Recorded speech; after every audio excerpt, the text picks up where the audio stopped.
Өнөөдөр бол миний төрсөн өдөр. Надад төрсөн өдрөө тэмдэглэгээ. Тэгээд найзуудыгаа хүлээж. Тэгээд та нарт яг юу бэлдсэнийг харуулъя. Болохоор амар тийм simple хөргө ширээ байгаа. Тэгээд ингээд бэлдсэн зууш байна.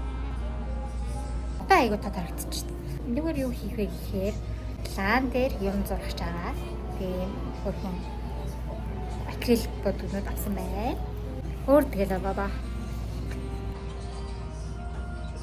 Зона надад өнөөдөр ирж тусалсан. Зөндөө тусалсан. Баярлалаа. Бүгд өдөр магнат тэгж ирчихсэн байхгүй. Магнат зона бүр амар гой хоол идэг бол гой ихгүй юу? Төрсөөр болохноор одоо хоол хийх. Чадахгүй гэдгсэн чи өнөөдөр ирээд баг бүх хоолыг нуглалаа шүү дээ. Бүр чадахгүй л дээ хоолыг захиалаад өгч шүү дээ. Юу лэн.